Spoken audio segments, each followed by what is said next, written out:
Hello everyone, good morning. Kumrusurum, সকলোৱে ভালে আছে। আজি কিচেন ৰুমত টিং লগোৱা হ'ব। আজি আৰু লগাই আছে আৰু এনেকৈ ৰ'দত অকমান দাগি হৈছে আৰু ৰং দাগি য'ত হৈছে অলপ ৰং কৰা হৈছে আৰু ৰ'দত এনেকৈ শুকুৱাই থৈ দিছোঁ। এয়া দেখিছে আপোনালোকে আৰু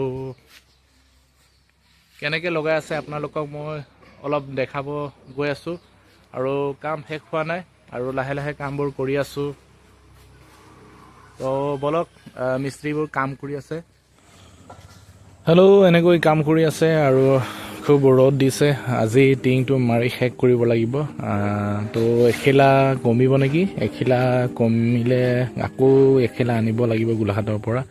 আৰু এনেকৈ মানে টিংটো পিছল, আচলতে এজনে কঁকালত ধৰি এনেকৈ পিছলি নাযাবলৈ আচলতে ধৰি ৰাখিছে, নহ'লে টিংটো বহুত পিছল আৰু ওপৰলৈ এনেকৈ উঠাইছে টিঙৰ ওপৰেদি আৰু 45 mm আৰু এয়া গাহৰি মাংসবোৰ মানে মিস্ত্ৰী কাম কৰি আছে, 3জন লাগি আছে। সেইকাৰণে মই ভাবিলোঁ ইমান কষ্ট কৰিছে যিহেতু চবেই মানে গাহৰি মাংস খায় বিলাহীৰ লগত, আৰু বিলাহীৰ লগত এনেকৈ মই বনাই দিলোঁ। আৰু এইটো বাকী আৰু আলহী অহাৰ কথা আছে, আলহীৰ কাৰণে বইল কৰি থৈ দিছোঁ গাহৰি মাংস।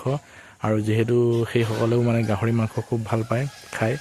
আৰু এয়া ঘৰত অকণমান দেখাইছোঁ, এয়া প্লাষ্টাৰ কৰিবলৈ বাকী আছে কাম। এয়া টিংবোৰ গাড়ীত আনোতে অকণমান মানে দাগি হৈছে, আচলতে দাগি হোৱাৰ কাৰণে ৰং এটা লৈ মানে অকণমান ৰংবোৰ ধুনীয়াকৈ মাৰি পেলাই ৰ'দত এনেদৰে শুকুৱাই থৈ দিছিলোঁ। আৰু আজিৰ ভিডিঅ' সিমানে, আৰু নেক্সট ভিডিঅ'ত আপোনালোকক লগ পাম। Like comment share please.